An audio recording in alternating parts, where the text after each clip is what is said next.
我们果然还是回廊丘吧。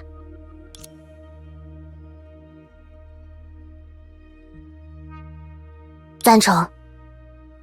克拉丽也觉得异常事件的提示音滴滴答答响个不停，吵得耳朵疼。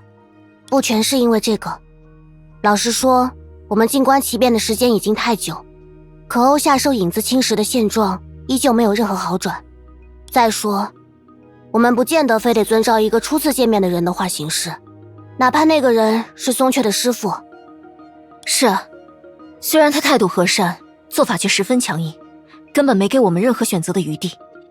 我们甚至连一句再见都没能和松雀说。如果松雀醒来发现我们都不在了，一定会很失落吧？哪止失落啊，可不得伤心死了。你就这么肯定？这可是同伴之间的心灵感应。同伴吗？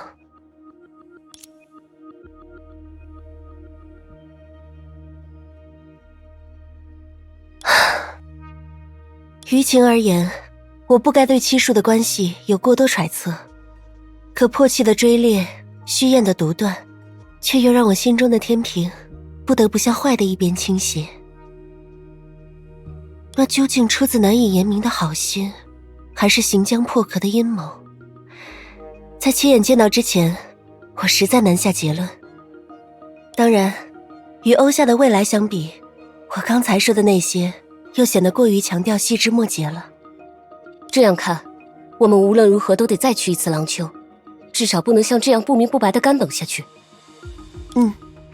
试试看，总归没有什么坏处。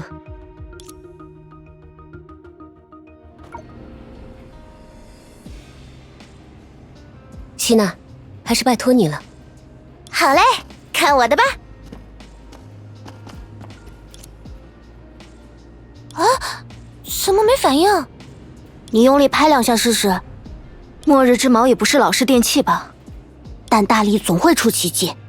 那我拍了。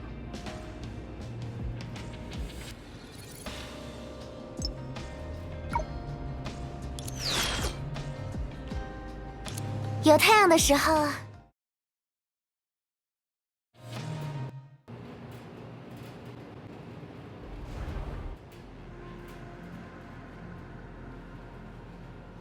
怎么只到了数据之海？是不是我刚才应该多拍几下？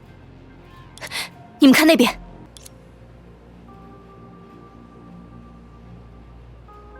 既然是影子，这多半和松雀的师父有关了。他本就不希望我们干涉廊丘的事，提前对末日之矛做一些手脚也很正常。那么问题来了，我们现在到底要怎么去廊丘呢？难道还是像之前一样，让克拉丽的小飞机探路？那是寒武纪535，不过现在也用不着它。所谓此地无银300两，我们只需要顺着影子的方向一路打过去就行。原理还是和你之前提到的能量梯度有关吗？如今我们已经了解，影子不是数据之海的原生物，就像洞穴里的水不属于洞穴本身一样。因此，我们只要逆流而上，就一定能柳暗花明。一鼓作气，出发！好，速战速决吧。打靶时间，包在我身上，别走神了。出发吧，是时候团队作战了。你会喜欢的。到此为止，不疼，真的。5、4、1，空中接力！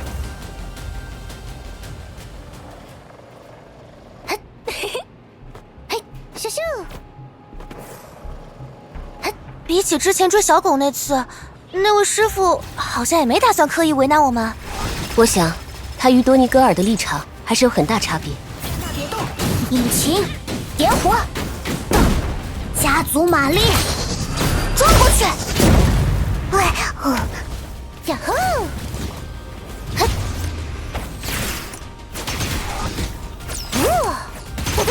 哒！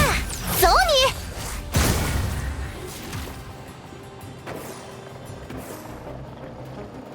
看起来，这里就是源头了。正在接近目标，火力出击，蓄能完毕。别走神了，各就各位，统统消失！不疼，真的。嘿，空中接力，看招！别！呼呼！呀！哒！走你！呀！嘿！呀！嘿！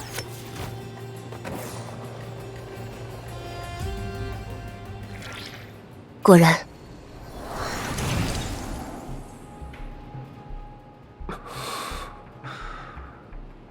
如今，我竟连玉影一事都难以随意视为了吗？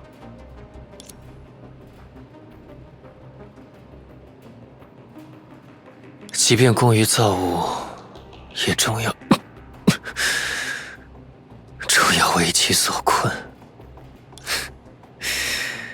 作为惩罚，这的确十分合适。但愿他们能让那些孩子知难而退。当然，如果是我多此一举，倒也算称心如意。无论如何，唯有行遍无必要之事，世间的症结才会真正浮出水面，浮出名为人心的幽冥之海。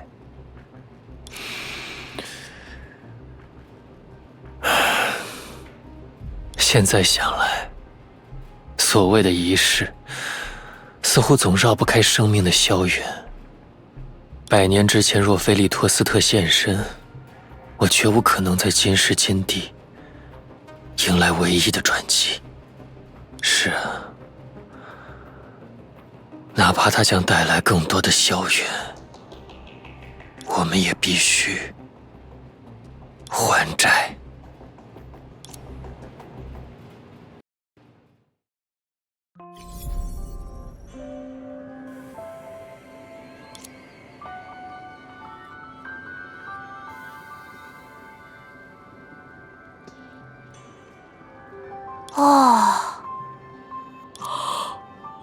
看来这末日之矛还真有点像一个老旧的电器。我们用力拍它2下，虽然掉进了数据之海，但柳暗花明之后，也的确来到了我们最想去的地方。掉进数据之海，恐怕是因为松雀的师傅从中作梗吧。如果这么说，那电器的比喻可就不对了。我还挺期待末日之矛有没有在幕后连接着显像管和液晶屏，或者漫画书也行。就是那种哈哈哈，没想到吧，你们其实生活在一个故事里。这听上去还真可怕。发散性的话题先放一放吧。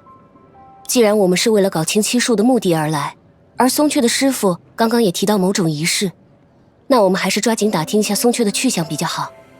俗话说，夜长梦多，那倒没什么必要。那人不就在那里吗？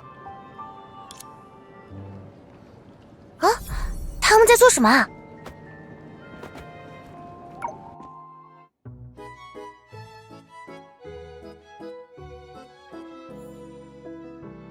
愿赌服输，愿赌服输。我没有那么多。咱刚刚也没说你输了就要把全部家当都给咱呀。喏，帮咱把这袋不义之财还给大家就好。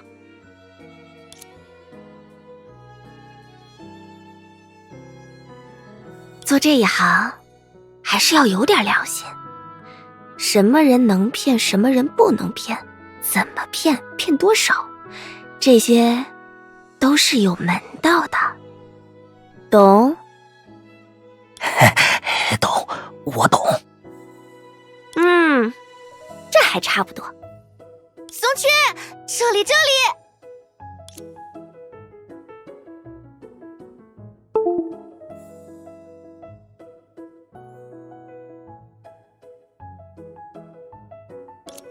希娜，你们怎么会在这里？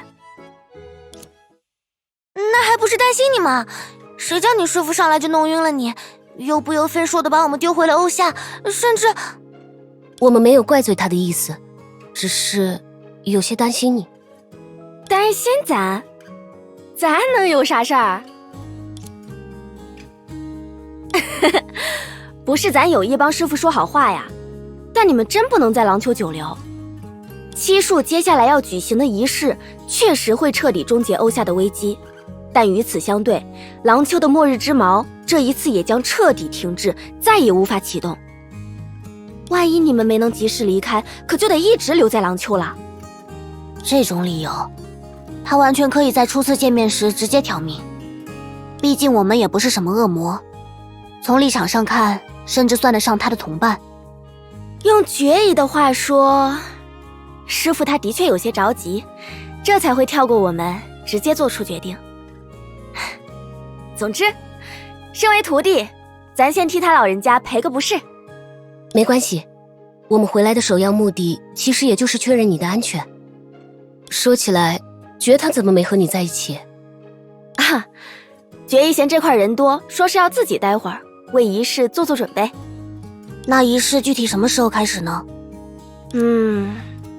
咱也说不清。嗨，反正时间一到，师傅自有办法提醒大家集合，你们到那时再走也来得及。我还以为……怎么？难道你不想和咱再多相处一段时间？哎呀，仪式结束之后，咱们可就再也见不到喽。别这么说嘛，我们当然愿意，对吧？这道别的机会，本身就是大家一起争取来的。想不到，你们这么舍不得我呀。那么，在离开之前，咱必须要带你们把这琥珀街里最特色的东西体验个遍。既然大伙儿缘分未尽，那就更不能留下半点遗憾。那个，你很在意咱这套衣服？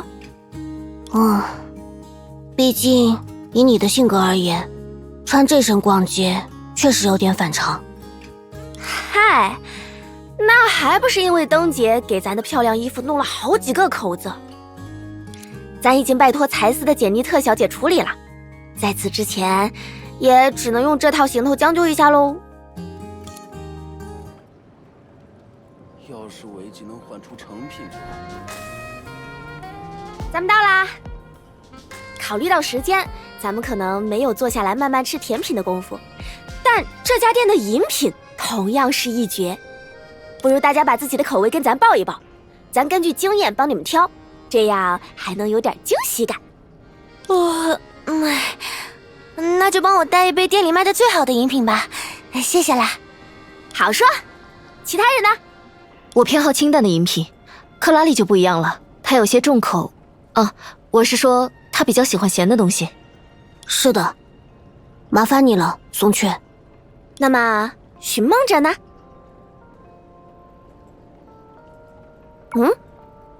为什么？琥珀街可是我们松雀大师的地盘，跟着大师的喜好选，肯定没错吧？你还挺会说话的哈。总之，大家就在这里，不要走动，咱去就回。怎么了，克拉丽？你们没觉得松雀有哪里很奇怪吗？为什么这么说？如果你经常用的水杯摔碎了，但你又想立刻喝水，你会怎么做？我会直接用饭碗来接水喝，或者去拿瓶装水。没错，如果常用的东西坏了，我们一般都会选择最容易找到的替代物。但松雀现在穿的衣服，是我们在他记忆中看见的那一套。你觉得，在什么情况下，人会把自己许多年前的衣服翻出来再穿上？在某些值得纪念的时刻吧。难道仪式是某种类似节日、生日的存在？就像吃生日蛋糕之前，要先给自己戴一顶纸壳王冠？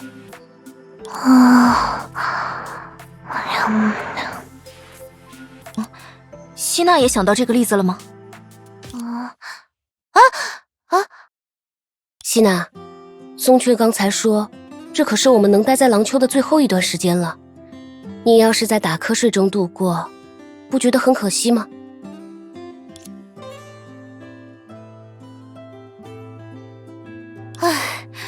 这样就清醒多了。询问者，你待会儿要是还看到我犯困，就狠狠捏我的脸，我不会怪你的。你呀，笑得这么开心，是聊到什么好事了吗？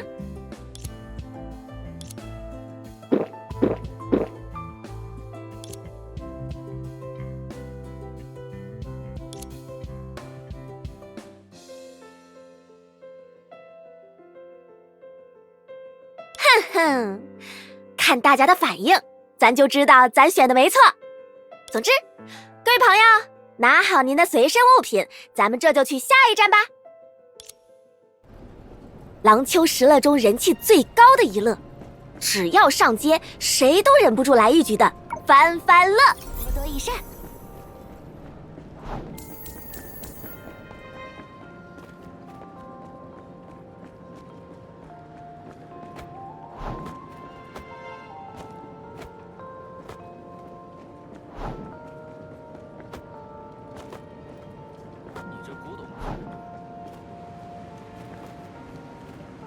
哟，松雀大师这次还带了朋友来啊？说吧，来几局？老许，咱的朋友们还有别的要紧事，这次恐怕没时间深度体验，所以你能不能卖咱一个面子，去掉保底和限定，简化玩法，让大家痛痛快快玩一次？嗨，您平时没少照顾我的生意，这点小要求算不了什么。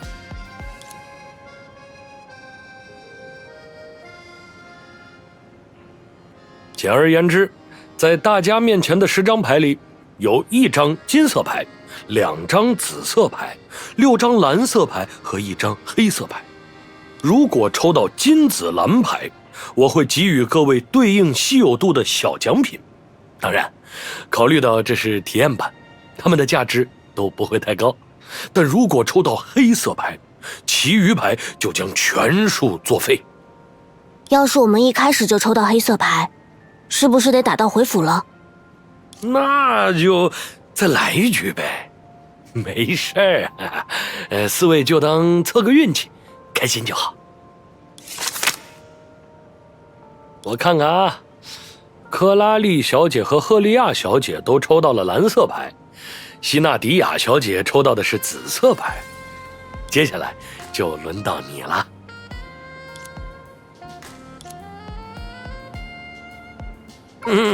真可惜，是蓝色牌。果然嘛。不过还好，不是黑色。对了，松雀，你要不要也来试试？好啊，咱也来凑个热闹。是黑的呢。嗨，松雀大师之前可没少出金，偶尔一次也没什么了。是啊，从另一个角度看，这反而是一次新奇的体验。虽然这局已经作废，但能麻烦你帮我拿一下左上角的牌吗？决疑？你什么时候来的？我一直在这附近，是你没有注意到我而已。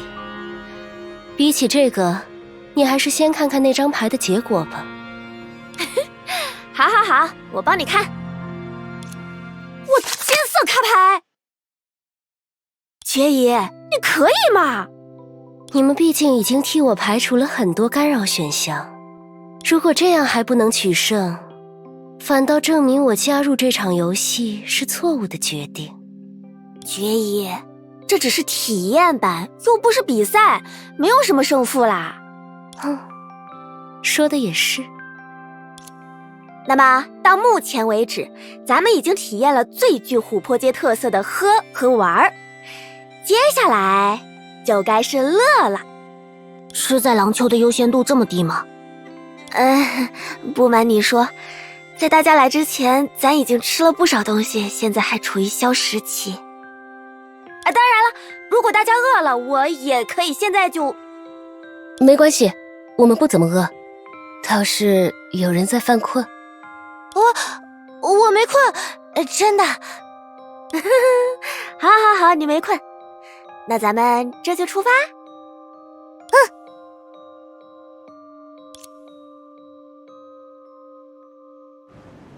咱们接下来要去的地方可是琥珀界的代表性建筑哦。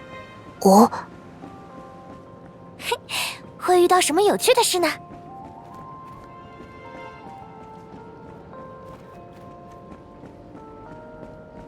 出发了。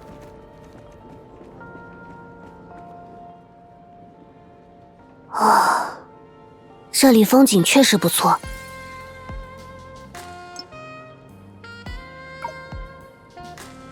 是啊，站在这里，能把小镇的全貌一览无余。吹吹风的确不太容易犯困。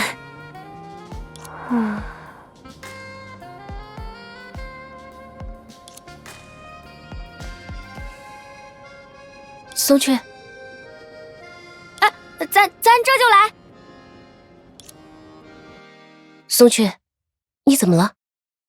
没什么，咱是第一次当导游，担心游客对景点不满意也是在所难免的嘛。但看到大家的状态，咱就知道这一趟没来错。这一趟没来错。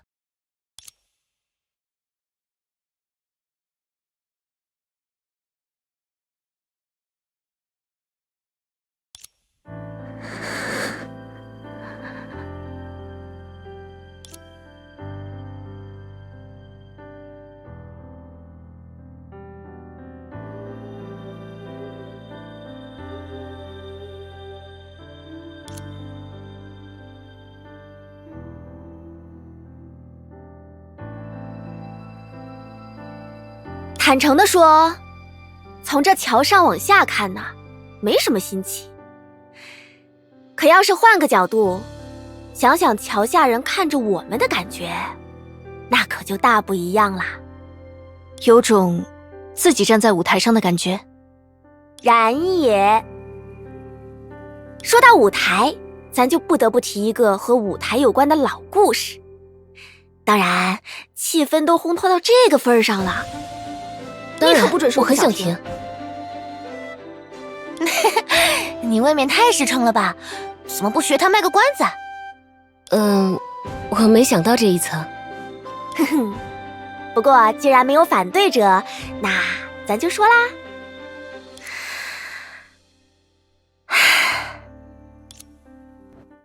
这个故事呀，要从很久以前说起。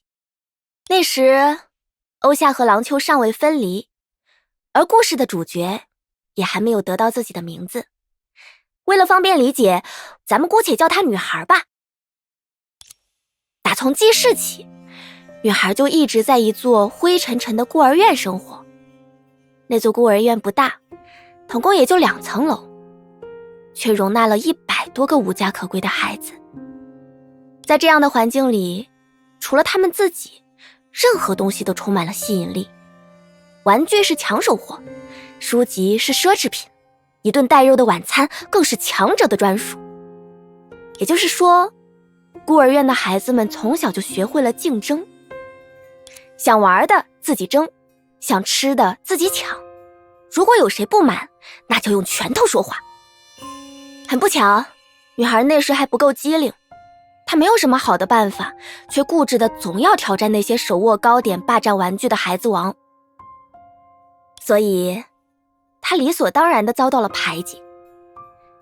她是一个平凡的人，即使长大了也没有什么真正的特长。若不是机缘巧合，我们今天应该也听不到她的故事。这种人，我们一般叫他傻瓜吧。不过那个时候，即便每日都在咀嚼难以下咽的剩饭，清洗衣服上总也弄不干净的鞋印，他仍旧心怀希望，期待生活能在自己的乐观中迎来转机。咱猜，也许傻人真有傻福呢。在一次演出活动的筹备会上，女孩竟然抽到了扮演反派公主的纸条。对，就是特别讨人厌的那种，高傲、自私、刁蛮，空有一身华丽衣裳。可就是在那个瞬间，她突然体会到了一种前所未有的幸福感，甚至在点点泪光中畅想起了自己的未来。没想到这人还挺喜欢演坏蛋。其实也没有啦，只是他明白，在某个特定的空间与时间里，所有斑斓的光束，所有观众的视线都只会投在那些穿着公主裙的女孩身上。尽管那是一个没人愿意抢着演的反派，但女孩也相信，这样的舞台足以为她创造一个能够离开孤儿院的奇迹。不知为什么，她就是相信自己会被上流社会看中，可以一夜之间从麻雀变成凤凰。即便在相信的同时，她也深深知道那根本就不可能，因为她只是需要幻想，一个幻想破灭了，还会有下一个幻想。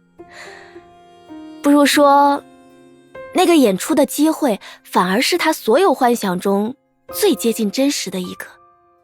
毕竟公主的衣服是真的会闪闪发光，而在某个特定的时间和空间里，她也真的会穿上这样的衣服，成为一个比任何人都要体面的存在。当然，更重要的是，这次根本不会有人和她争抢，这提供了幻想最重要的土壤。就像多年以后，她会见到很多人，他们幻想自己会死在一张温暖的床上，亲朋好友都围绕在自己身边，一生了无遗憾。是啊，一切至少应该如此，只要那天晚上没有停电。停电？这也太突然了，难不成是……谁知道呢？毕竟在那个年代，家家都还备着蜡烛，停电并不是什么太稀奇的事。说不定它就是和面包片沾满果酱的那一面突然掉在地上一样，倒霉而又俗气。只是因为它出现在女孩在舞台上开口的瞬间，这才会成为改变她一生的意外。自然，那时的女孩还不可能意识到这一点，她只是沉浸在自己的思绪中，不断的想，是不是她登台的时机不对？是不是她踩到了什么不该踩的装置？又或者是她根本不配成为一位公主，一位上流人物？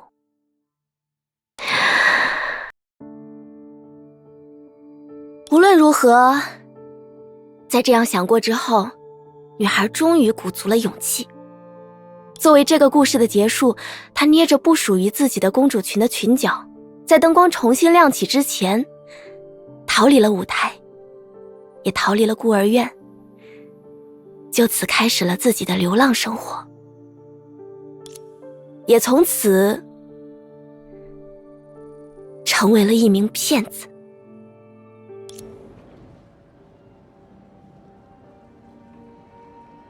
宋雀，嗨，咱还开开心心的，你这么低落干嘛？作为说故事的人，咱可以向你保证，女孩已经找到了她的答案。